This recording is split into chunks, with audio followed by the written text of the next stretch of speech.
Então, eu trouxe esta fotografia, Júlio, porque ela tem uma história. Eu tinha vindo de Angola, porque eu nasci em Lisboa, mas fui para Angola com 3 meses e meio, voltei com 3 anos e meio e tinha o cabelo bastante comprido e com o calor africano estava meio alourado. Como sou o quinto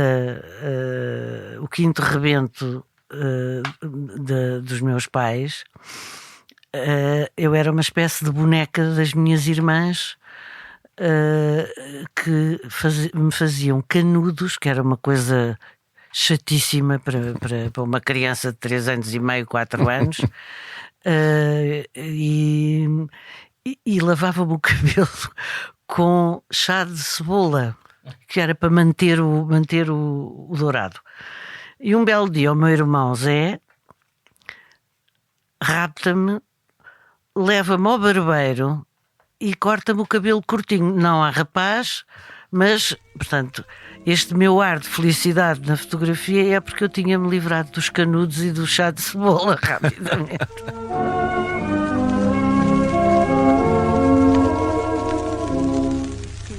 Saudades eu já tinha da minha alegre casinha tão modesta como eu.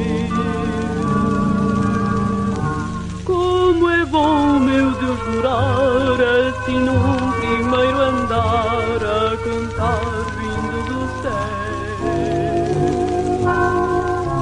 Nasceu no dia 4 de junho de 1948, em Lisboa, e foi registada com o nome de Olinda Maria Carvalheiro Costa, mas o mundo da arte a representar conhece-a como Cuxa Carvalheiro. Cresceu entre, na altura, o Portugal continental e então província de Angola, e guarda memórias e cheiros de cá e de lá. Recorda com carinho a mãe e o pai, por quem tem uma profunda admiração. Aprendeu cedo que a luta pela vida tinha em casa bons exemplos. Queria ser bailarina. Atriz não estava exatamente nos seus planos e fez o curso de Filosofia na Faculdade de Letras de Lisboa. Ensinou, escreveu livros escolares, mas o amor pela arte de Talma viria a tocar-lhe o coração num clique. Foi o grupo cénico de Direito que a despertou para a profissão ou missão que exerce hoje, autora, encenadora, atriz e tudo o que o teatro lhe pedir. Tem uma carreira cheia, mas ainda assim sempre aberta a mais projetos no palco, no cinema, na televisão ou na escrita. Não se leva muito a sério e não acredita ser um dos maiores nomes da ficção portuguesa. Mas é. Ser irmã de um dos mais brilhantes realizadores do novo cinema português trouxe-lhe orgulho, inspiração e responsabilidade. Sente que o teatro ajuda a envelhecer e, para ela, subir ao palco é alimentar a ideia de futuro. A conversa que vai acontecer tem a abrir, mas não tem, as pancadas de Molière. E, falando de presente, terá os olhos postos no que virá a acontecer. Cuxa Carvalheiro, uma mulher de teatro. Eu sou o Júlio Isidro e esta é a Geração 40. Os meus convidados nasceram nos anos 40 e cresceram com os racionamentos e a sombra da Grande Guerra. Passaram num país fechado a uma Europa aberta. Assistiram ao avanço da tecnologia e hoje são testemunhas do advento da inteligência artificial. O mundo mudou muito, mas terá mudado muito para melhor. É isso que vamos tentar perceber neste podcast. Bem-vindo à Geração 40. Tem mais alegria.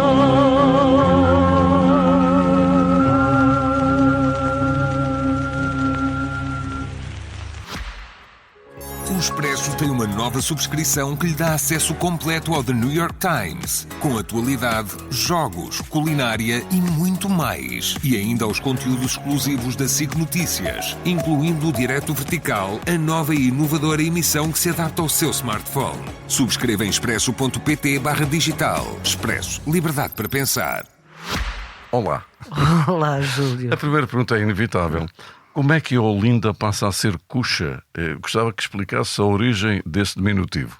Ora bem, como já referi, sou a mais nova de 5, depois ainda há outro mais novo. E normalmente há uma certa crueldade irónica, ou não sei, entre irmãos. O meu irmão, mais velho do que eu, 12 anos, o António, quando eu nasci, achou que eu parecia um leitão.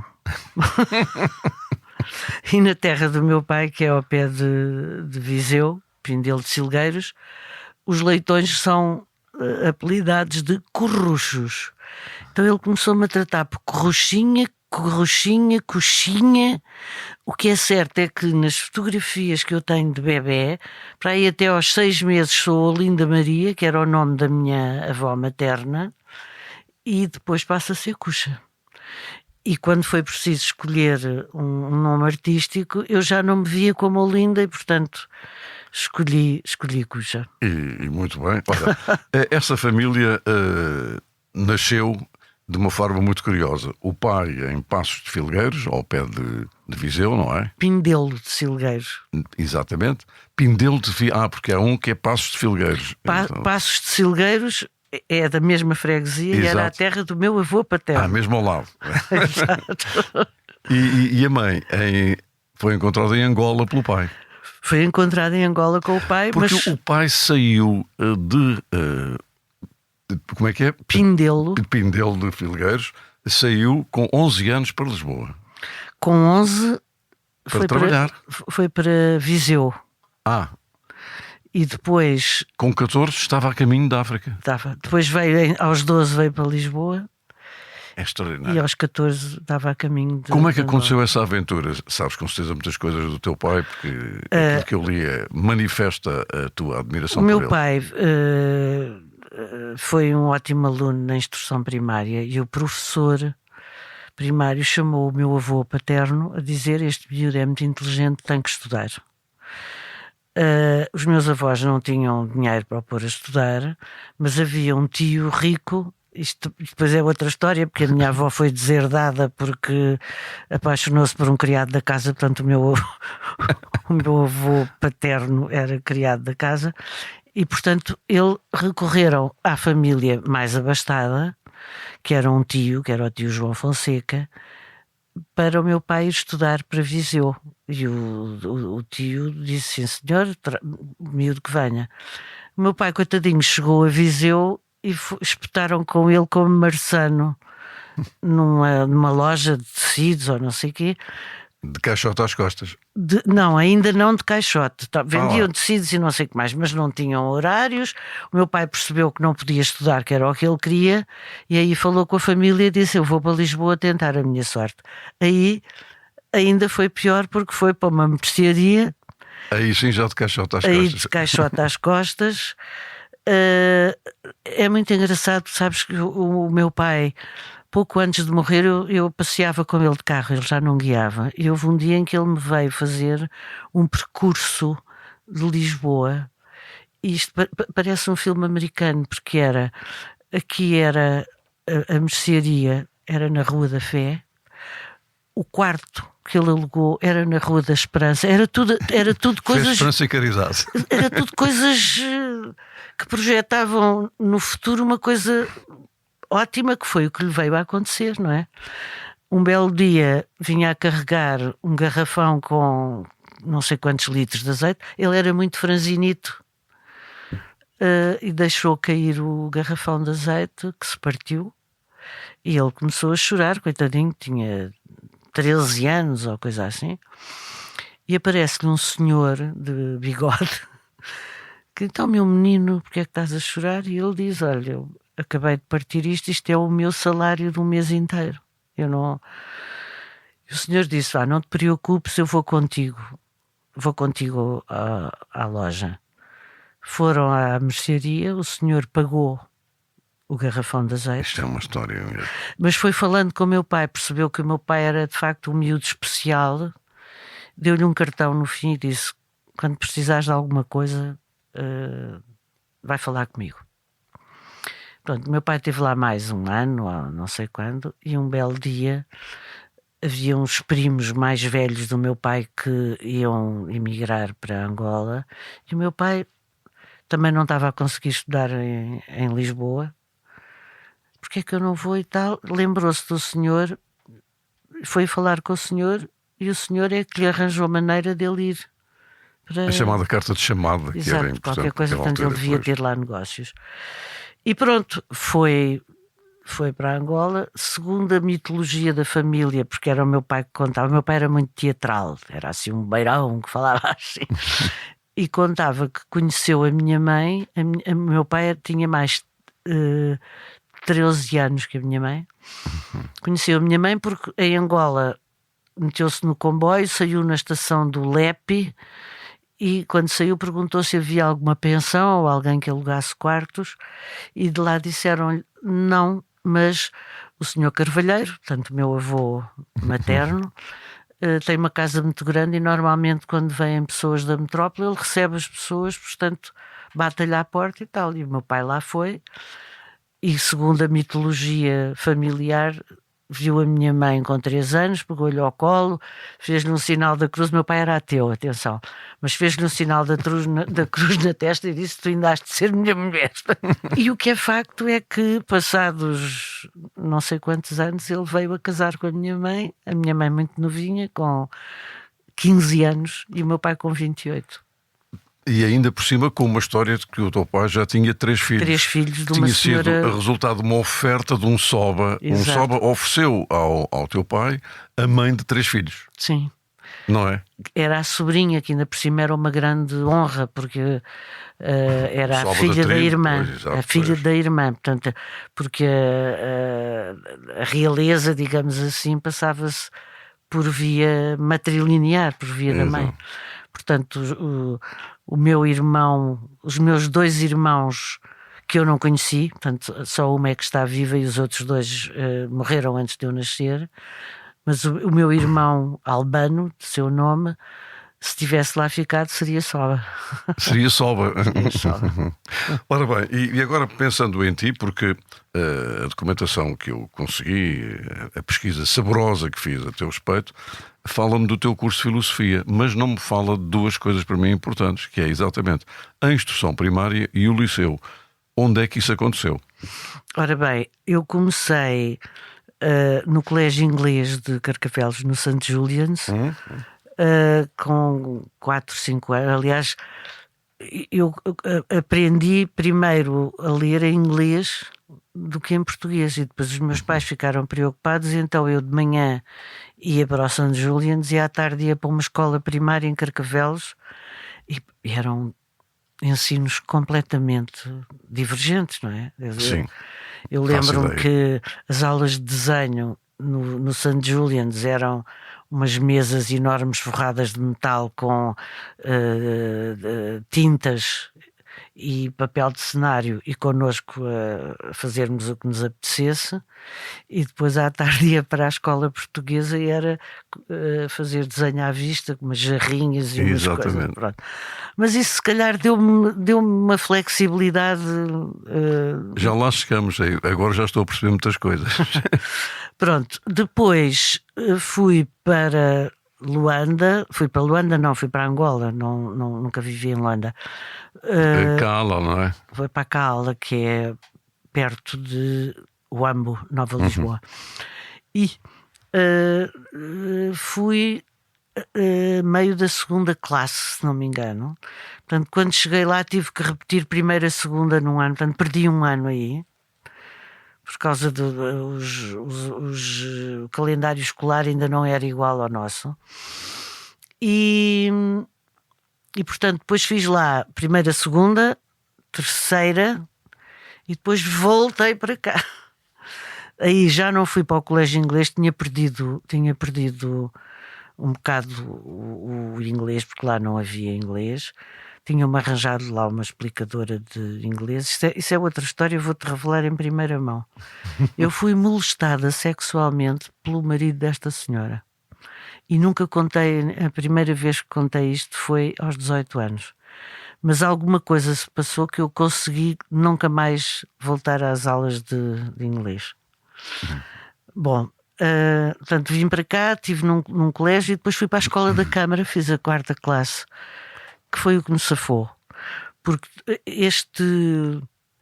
esta história sexual, digamos assim, com uma miúda de 7 ou 8 anos, notava-se na minha letra. Eu tinha uma letra certinha de colégio inglês e de repente na terceira classe eu tinha uma letra, cada coisa para seu lado. Hoje se calhar tinham-me levado a um psicólogo e tinham descoberto o que é que se passava, não é? E então, na escola da Câmara, a Dona Maria Amélia, que foi minha professora, pôs-me a escrever como deve ser e a não dar erros e não sei o quê. Outra vez com as duas linhas As largas. duas, não é? claro, completamente. E com uma régua dita de vez em quando davas um erro. Exato. E por aí fora. E pronto, e depois fui para o Liceu do Eiras, onde fiz 7 anos de ensino oficial. Tive ótimos professores, tive muita sorte. E, portanto, guardo uma memória muito... E essa coisa da filosofia, foi o pai que te influenciou? Caíste na filosofia por vocação? Porquê a filosofia na Faculdade de Letras? É muito interessante essa pergunta, porque eu comecei, provavelmente por causa desta história que te contei, a minha relação com a igreja. A minha mãe era uma pessoa muito católica, embora o meu pai fosse ateu. A minha mãe zangou-se com a igreja por causa de uns primos meus negros que ela quis batizar na igreja onde ela convenceu o meu pai a dar dinheiro, em Angola. E a minha mãe foi batizar um priminho meu. O padre pôs-lhe a mão na cabeça, viu que era carapanha e disse: não posso batizar aqui, tem que ser na missão. Isto também é para as pessoas verem o que era Portugal. E a minha mãe deixou de ir à igreja. Tinham os santinhos dela em casa, rezava em casa, tinha um oratóriozinho e deixou de ir à missa. E portanto eu também, eu que estava em pecado, porque eu não contava aquela coisa, aquele episódio horrível Que tinha que acontecido. me tinha acontecido, e portanto também comecei com dúvidas existenciais em relação a Deus, e por um lado. Por outro lado, a minha família era toda da oposição. Eu apercebi-me muito cedo disso, porque os meus irmãos, o meu irmão Zé e a minha irmã Ana Maria, foram presos, tinha eu 9, 10 anos. E portanto eu assumi desde muito miúda essa postura de ser contra o regime e tal. E para isso inventei uma coisa na minha cabeça, que eu acho que é uma mistura das duas coisas, que eu tinha que ser exemplar moralmente na escola, no liceu. Chamada autoridade moral. Autoridade moral, porque deixei de ir à missa, era do contra, e a certa altura fui delegada da Associação dos Liceus. E então tinha uma professora de moral que eu adorava, e comecei a achar que tinha que lhe provar porque é que eu não acreditava em Deus. Portanto, a história da filosofia, eu creio que veio muito desta relação... Dicotomia, no fundo, entre razão e fé. Exato. E pronto. E curiosamente é uma coisa, é um apelo que eu tenho desde sempre. Ou seja, no fundo fui para ver se havia alguma prova da existência de Deus ou da não existência. Não cheguei a conclusão nenhuma, e eu acho que sou uma pessoa bastante espiritual, digamos assim. Quer dizer, portanto, passado este tempo, isso está resolvido. Essa dúvida existencial de alguma maneira. Quer dizer, a dúvida permanece para toda a gente, não é? É natural.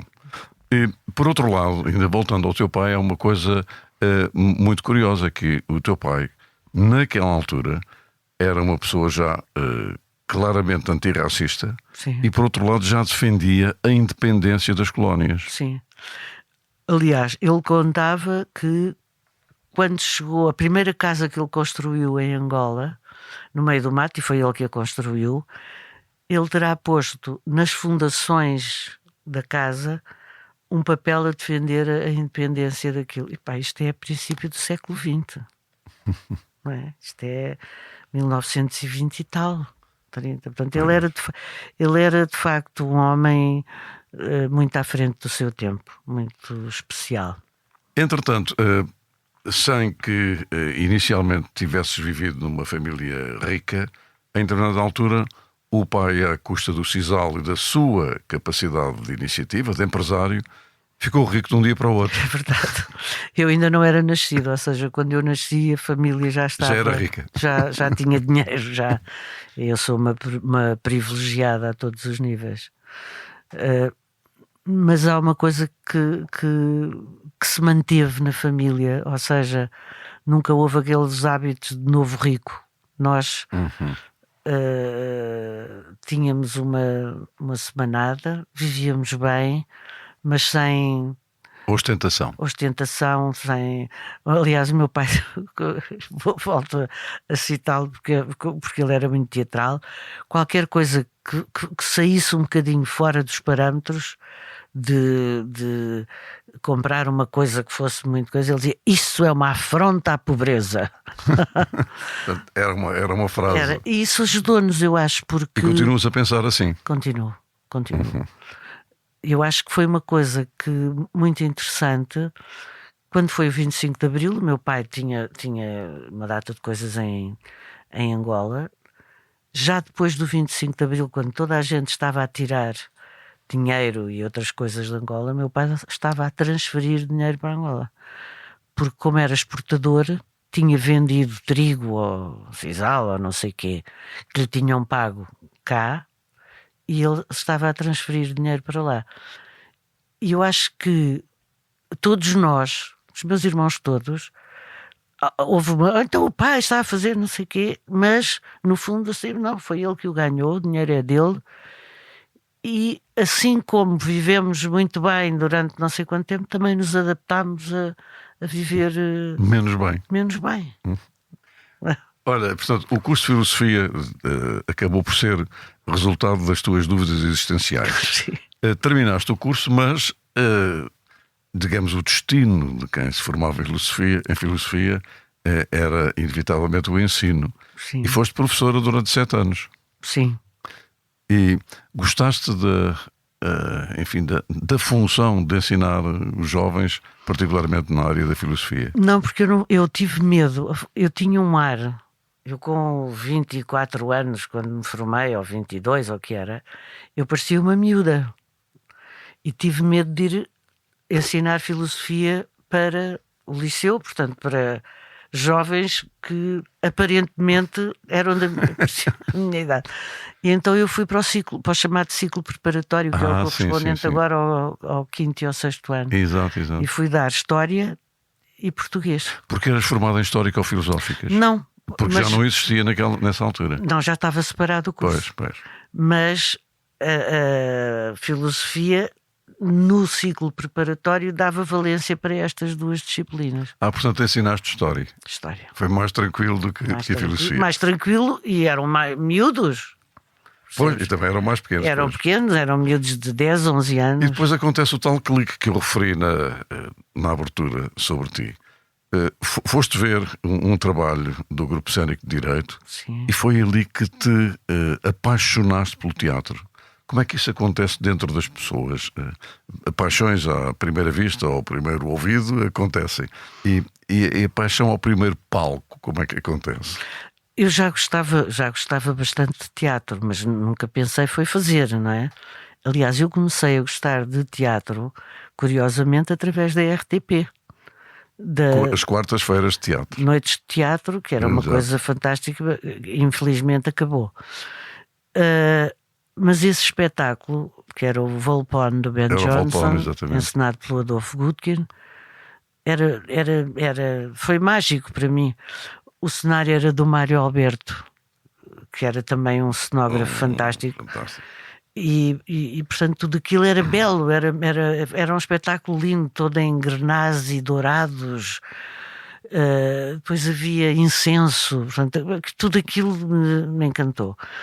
E no dia seguinte eu apareci no Cénico de Direito a dizer que queria ajudar. Mas queres ser atriz? Não, eu quero ajudar. Portanto, eles iam, esse espetáculo foi um êxito. Tinham estreado no Teatro ABC, que foi onde... Não, Teatro Avenida, ali Na Avenida na Liberdade. Avenida Liberdade, e foi um êxito tão grande que foram para o Vilaré. E então eu era aderecista, portanto dava os adereços. Aliás, era diretora de cena, porque depois os móveis e não sei o que, era eu que dirigia essa coisa toda, que acendia o incenso, tinha que ir para lá mais cedo. E pronto, e um belo dia estou nos bastidores a olhar para dentro do palco, e o Adolfo Gutkin chega-se ao pé de mim e diz-me: estás mortinha por entrar em cena. Eu fiquei vermelha. Disse: não, mas obviamente que sim. E ele praticamente obrigou-me a entrar no espetáculo seguinte e pronto. Estava ao caldo entornado. Até hoje. No entanto, profissionalmente, começaste a partir dos 30 anos. Sim. O que significa que, para alguém que tem a paixão que tu tens pelo teatro, perdeste tempo. Perdi tempo. Eu nem sequer conseguia ir ao teatro, porque chegava lá e ficava cheia de suores frios e, portanto, perdi algum tempo. Eu hoje em É dia, uma imagem, claro. porque também ganhei outras coisas no ensino. Fui orientadora de estágios, fiz parte de um programa. Também na Escola Superior de Teatro também ensinaste teatro. Não Mas sei. isso foi muito depois. Muito mais tarde. Eu gosto muito de dar aulas, isso gosto. Ora bem, mas por aquilo que eu sei, foi no Teatro do Mundo que se abriu o mundo do teu teatro. Sim. Esse sim, depois do Cénico de Direito. Sim, portanto estive uma série de tempo sem fazer teatro. E depois tive uma pequena aventura. Aliás, a coisa recomeçou com um grupo que se chamava Uns Faz Tudo, em que há uma atriz aquelas histórias dos filmes, há uma atriz que adoece e o encenador, que também era protagonista, telefona-me a dizer: tens que vir amanhã. E eu, que já estava à míngua há muito tempo, fui. Pronto, e de facto correu muito bem. E Sabias o papel de cor já? não, eu nunca tinha visto o espetáculo. Eu decorei aquilo tudo. Foi uma maluqueira, percebes? E pronto, mas aí depois tive a certeza que era o que eu queria fazer, e comecei a espalhar isso, não é? E tiveste dois grandes mestres logo no Teatro do Mundo, que é Manuel Alves Freitas e o Jean-Pierre Taillard. Exato. E foi aí que começaste a aprender teatro. No fundo, ou seja, com o Gutkin tínhamos acesso a uma série de exercícios de aprendizagem, e esse espetáculo em que eu entrei, que era o Melim 4, era muito à base desses exercícios de escuta, de expressão, não só corporal, mas vocal, etc. Mas foi no Teatro do Mundo que eu, no fundo, adquiri alguma noção da interioridade, da consciência, daquilo que um ator tem que ter consciência daquilo que é, e das suas limitações também, das suas apetências, etc. E depois a minha Digamos, o chamado saber de experiência feito. foi muito adquirido depois na Comuna com o João Mota. Sim. Ora bem, em 2023 eu vi uma peça tua, escrita por ti, encenada por ti, também contigo como atriz, e que era A Fonte da Raiva. Sim. E gostei muito porque A Fonte da Raiva, agora com um certo efeito de distância, verifico que tinha muito da tua biografia. Sim. E, independentemente disso, também uma leitura do tempo em que viveste. Como é que te sentiste estimulada para escrever uma peça que era de alguma maneira autobiográfica e também se referia à biografia do próprio país onde nós tínhamos vivido antes? Eu acho que isso aconteceu a seguir à pandemia. Foi. Ou seja, durante a pandemia, eu tive ali um período em que estava completamente bloqueada, porque não percebia o que é que estava a acontecer, o que é que ia acontecer de futuro, e portanto, como artista, o que é que eu tinha para dizer às pessoas, não é? Normalmente adiro a um projeto porque isto é pertinente agora dizer, seja comédia, tragédia, o que quer que seja. Portanto, eu estava bloqueada. Até que de repente pensei, não, venha ao que vier, se calhar eu gostava de contar aos mais novos e aos meus sobrinhos e aos meus sobrinhos netos alguma coisa de, olha como é que era a vida antes disto. E pronto, e foi isso que me motivou. Baseei-me numa peça já escrita que eu tinha interpretado do irlandês, do Brian Friel, porque a Irlanda tem muitos aspectos, quanto a mim, em comum connosco. É danças a um deus pagão, não Exato. é? Exato. E pronto, e lancei-me nisso e foi um grande sucesso. E a cenografia era muito bem conseguida também. Sim, a Navaz é fantástica. Ora bem, eu diria que és uma mulher do teatro porque és uma mulher do teatro do mundo, do teatro do século, do teatro da comuna, da companhia teatral do Chiado, da escola de mulheres, sobretudo da escola de mulheres.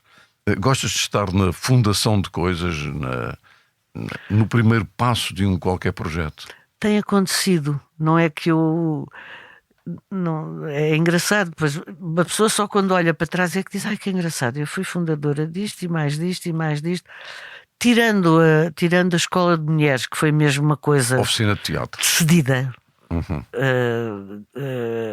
pela Fernanda Lapa e por mim, e depois a que se juntaram outras pessoas. O resto aconteceu por acaso. Aliás, a escola de mulheres também aconteceu um bocadinho por acaso. Estávamos a fazer uma peça na televisão, As 8 Mulheres. Sim. E um dia nos camarins estávamos à espera de ir gravar e estávamos a chegar à conclusão: vocês já viram que há a fama de que as mulheres se dão todas mal, que não podem trabalhar, e nós damos-nos tão bem, porque éramos só 8 mulheres e um homem que era o Helder, o realizador das Barbas. Sim.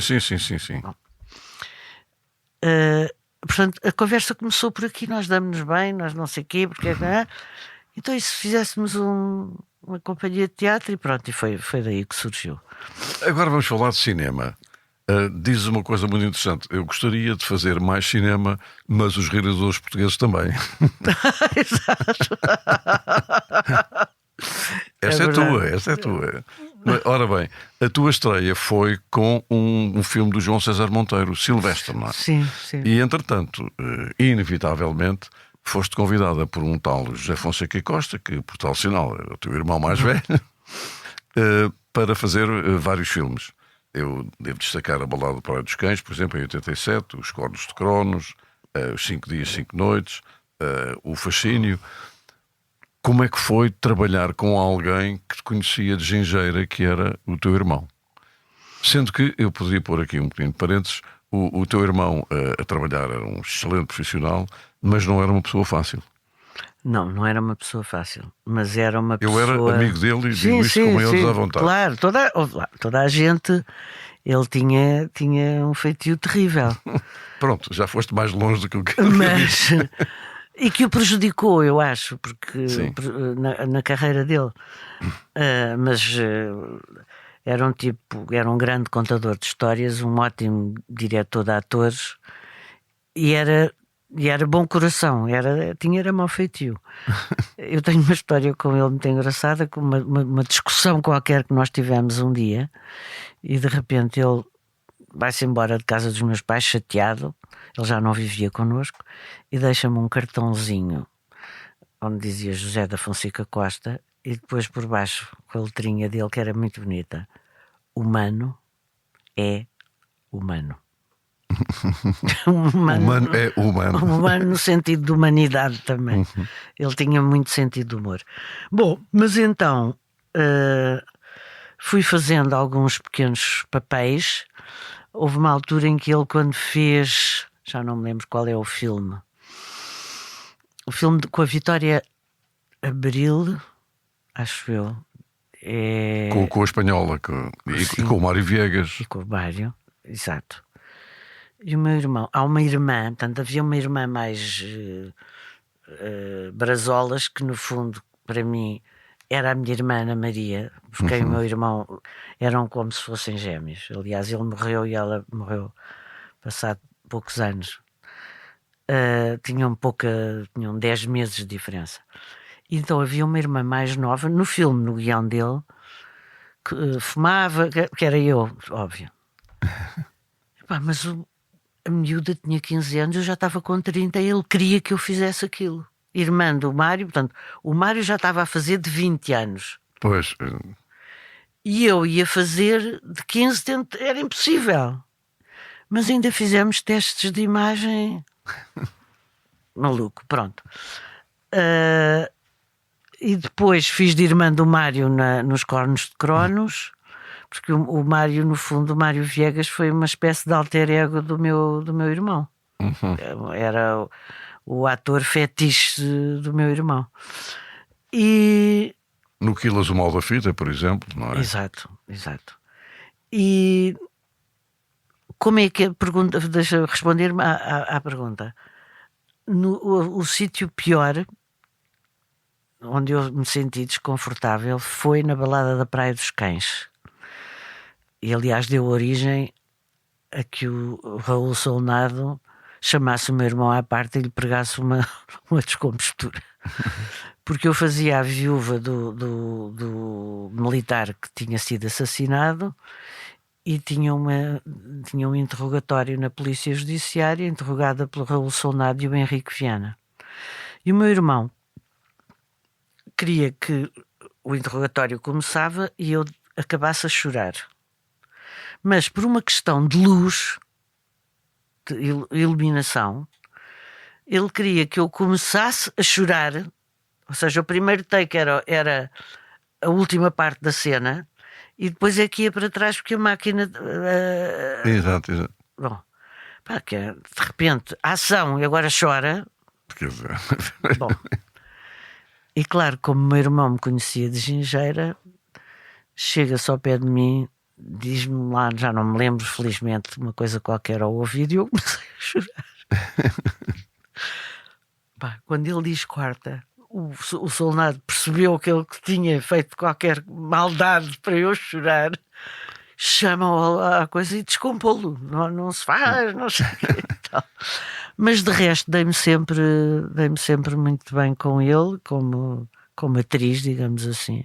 E no teatro tiveste alguns encenadores de primeira água, um deles já acabaste de referir, o próprio Mário Viegas, também te dirigiu, o João Mota, a Fernanda Lapa, é evidente. Quando te pões nos dois papéis entre a atriz do palco e a atriz em frente das câmaras, não há dúvida nenhuma da tua preferência. É muito mais o palco. Sim. Sem dúvida, sim. Não é? Embora eu também descobri, eu descubro sempre tudo tarde demais, uma coisa incrível. Embora a história da encenação chegou um bocado tarde na minha vida, mas também é uma coisa que me dá muito gozo fazer. Dirigir atores. Sim. Já iremos falar disso porque se há alguém que pode testemunhar sobre a evolução do teatro em Portugal e concretamente das pessoas que o fazem, és tu. Ora bem, falando de televisão, foste também a preferida do Moita Flores. Fizeste imensas coisas do Moita Flores, fizeste os Balé Roso, fizeste o processo dos Távoras. Sim, mas papéis muito pequenos sempre. Mas gostei imenso de colaborar. Mas eram sempre papéis esporádicos. Mas sim, ele acho que gostava de mim como atriz. Mas eu não sou muito fotogénica, eu acho que tem a ver com isso. Também não tenho perfil de vedeta. Não gosto. Lá está, é que eu dizia ao pai, não é? É uma ofensa aos que não têm, não é? Exatamente, uma afronta à pobreza. Olha, mas afirmaste e reafirmas sistematicamente que és de uma enorme exigência em relação aos textos. E quando estás a dizer, obviamente que estás também a criticar alguns textos que são postos por aí em palcos. E dizes uma coisa: eu amo as palavras porque as palavras têm a história. quando te apaixonas por um papel, é pelas palavras que lá estão. Sim, sim. Ou pela história que é contada. Ou seja, no fundo, acaba por ser pelas palavras sempre, Pois. não é? Sim. Não estava a ver, porque às vezes pode ser uma personagem da qual se tem uma imagem, porque se calhar se leu em diagonal ou porque se viu um espetáculo e portanto, ainda não tens as palavras todas, não é? Mas Mas está lá a personagem. Está lá a personagem. Porque também dizes, e eu acho que isso é notável, é que desde o primeiro dia ao último de uma peça tens uma atração muito especial em ouvir. Estás sempre a ouvir o ator com quem contracenas. É a coisa... Como se fosse a primeira vez. Sim, é a coisa mais importante para um ator. É ouvir. E às vezes... olha, eu vou contar. Os miúdos agora têm tendência para falar muito baixinho, assim, não sei o quê. É verdade. E outro dia... Eu tenho tendência a ir para a fila da frente cada vez mais. Não, mas é que não sei, devem achar que fica mais natural. Eu ainda agora, na última novela na qual participei, com miúdos fantásticos, talentosos e muito profissionais a trabalharem, mas que tinham esta coisa, e eu, como fazia da avó, podia dizer: fala mais alto. Olha, eu tenho aparelhos e não estou a ouvir. E há um dia mesmo em que já estamos a gravar, eu não ouvi o que ele disse e não foi por mal, só que eu não sabia o que é que ia dizer a seguir. E eu sei o texto todo. Só que eu respondo àquilo que me é dito. Se eu não ouço o que o ator disse, eu não sei em que parte do texto é que vou. Não sei É a se deixa. É a deixa. Eu tenho que ouvir a deixa.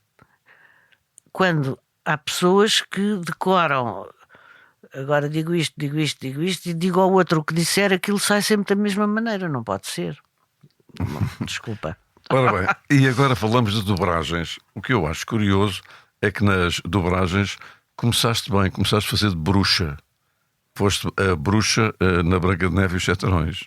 Comecei a fazer de hiena no Rei Leão. Eu pensava que tinha sido exatamente Branca de Neve foi na Branca de Neve. Porque foi Rainha de Copas, na Alice no País das Maravilhas, no Rei Leão, Shenzi, não é? Sim. Eu pensava que. E também no Pinóquio. E curiosamente fizeste pelo menos 2 dobragens que tinham a ver com uma atriz que eu gosto muito e que tu deves também gostar muito, que tinha feito a mesma dobragem nos Estados Unidos, a Whoopi Goldberg. Sim. Que relação é que tu estabeleceste com isso? Chegaste a ouvir a Whoopi Goldberg também a fazer Sim, a mesma dobragem? É muito engraçado, porque no Rei Leão... Por exemplo, no Rei Leão Rei é Leão, ela que faz Shenzi, pois. o que é extraordinário é que os desenhos dos animais foram feitos com base naquilo que os atores estavam a dar. E se tu vires a Shenzi, que é a hiena que eu dobro, ela é igualzinha a Whoopi Goldberg. Querem parar com isso? Ele é que começou. Olhem para você. É por isso que estamos no fundo da cadeia alimentar. Odeio esse fundo. É? Se não fossem os malditos leões, nós é que mandávamos aqui. E odeio leões, Convencidos? peludos Porcos? e são tão... Habitualmente os desenhadores desenham em função Exato. daquele que vai dobrar. Daquilo que eu acho que Do ator. eles ouviram-nos ler e, de acordo já com a interpretação, vão desenhando, é muito engraçado. Eu creio que a própria... Eu adoro a Whoopi Goldberg, portanto, como atriz, mas eu acho que a Disney é que acha que há semelhanças entre a minha voz e a dela, porque é a Disney que escolhe, contrata, pois. não é? Que contrata. Mas curiosamente, essa dobragem do Rei Leão houve dobragens do Rei Leão no mundo inteiro, E nós depois, eles conseguiram fazer uma montagem com a história toda nas várias línguas. A dobragem portuguesa foi considerada a melhor do mundo. É assim mesmo. Olha, eu li também, gostas muito de cinema, é evidente, a eleição que tu fazes dos 3 grandes filmes da tua vida. Não sei se isto estará desatualizado, porque um deles é o Johnny Guitar, Sim. que é do Nicholas Ray, Sim. o Amarcord, do Federico Fellini, e também o 1900, do Bernardo Bertolucci. Ainda continuam a ser os filmes da tua vida? Sim, acho que sim. Posso agora pensar, mas não, acho que são. São. E também houve uma fase da tua vida em que foste diretora de um teatro, concretamente o Teatro da Trindade. Foram 4 anos, não estou em erro. Sim, 3 anos. 4 anos do Teatro da Trindade. E sei que quando partiste deixaste ficar programação logo para o ano seguinte. Sim, talvez. Não me lembro. Que tal a experiência de ter sido diretora de um teatro e simultaneamente programadora desse teatro? Foi uma experiência extraordinária. Aprendi imenso.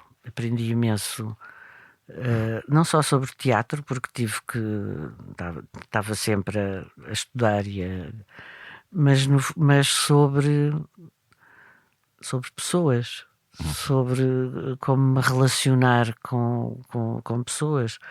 Já tinha tido uma experiência como diretora artística da NBP, fazia novelas.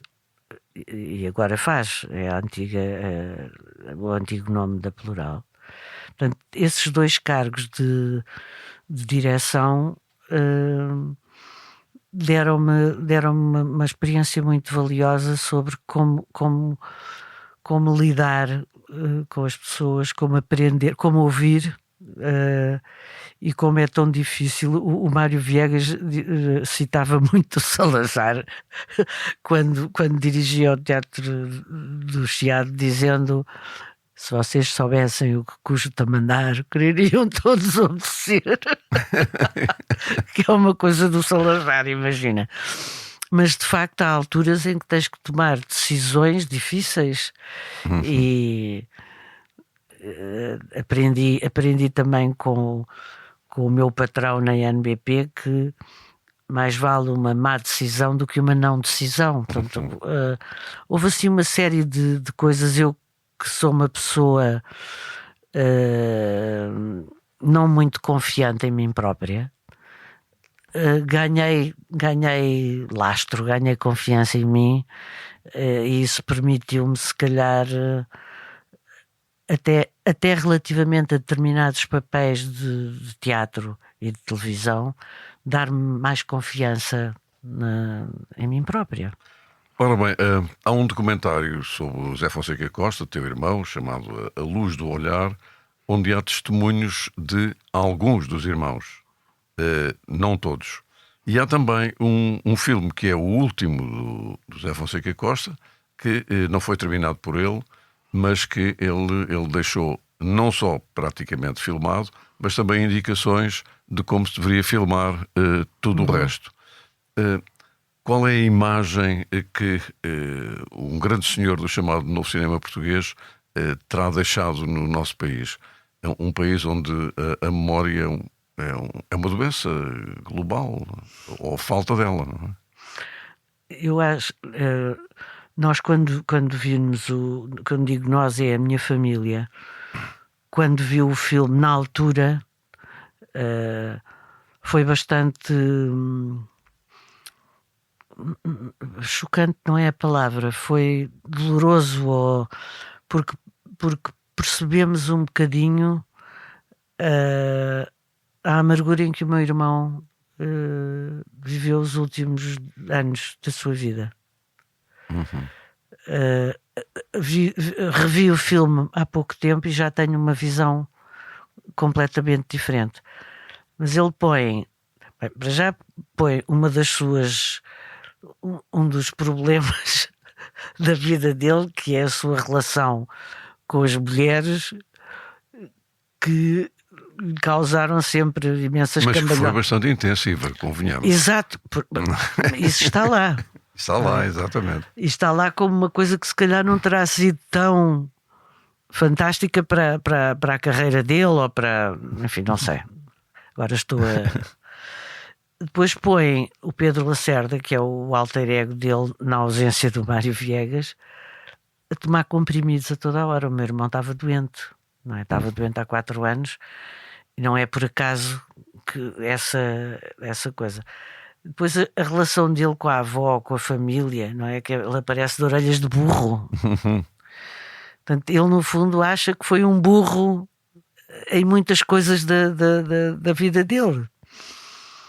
E depois, no fundo, a obsessão com a morte. Não é por acaso que ele filma no Cemitério dos Prazeres 15 dias antes de ser enterrado lá.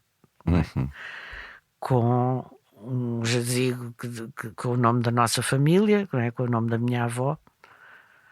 Eu acho que tenho imensa pena. Ou seja, o meu irmão morreu com 82 anos e fez 10 longas metragens. Acho que se ele tivesse nascido noutro país teria feito muito mais e teria chegado muito mais longe. Ora bem, agora falamos de presente, porque contigo tem que se falar de presente. Já temos alguma coisa em mãos de teatro, de cinema, de televisão? Eu acabei de vir, portanto agora já posso dizer, acabei de vir do Teatro da Trindade, onde o Diogo Infante anunciou hoje a programação. E vou estrear na sala estúdio, que é uma sala muito pequenina. Eu, o João Maria Pinto e a Ana Valentim, é a adaptação de 2 peças curtas do Arthur Miller, e que naquele espaço vai ficar fantástico, porque é mesmo aquilo é trabalho de atores. O Arthur Miller é o autor da Morte do Caixeiro Viajante, do Alto da Ponte, das Bruxas de Salem, portanto escreve para atores. E estreamos lá em novembro. A encenação é da Cristina Carvalhal e ela está a trabalhar numa adaptação, porque são 2 peças de teatro que vão ser a mesma 2 histórias, mas ela está a tentar ligá-las um bocadinho à nossa experiência de vida, sobretudo à minha e à do João Maria Pinto. Bom, portanto vamos ter esse trabalho, não é? Para além de outras coisas que vierem a acontecer. Em termos de adaptações, eu, como tive a ocasião de ler há relativamente pouco tempo, ou reler o Voltaire e uma história que tu transformaste em teatro, ou em peça de teatro, achas que ela seria capaz de ser posta em cena outra vez, o Cândido ou o Otimismo? É uma peça que está sempre... uma história que tem é completa, se calhar até hoje mais do que quando nós a pusemos em cena. Tinha que haver vontade para a fazer de alguém. Eu não queria, ou seja, a adaptação é minha, mas a encenação foi da Cristina Carvalhal. E era um bocadinho difícil. Eu agora, por exemplo, já me passou pela cabeça do género, isto era pertinente, mas eu pegar naquilo como encenadora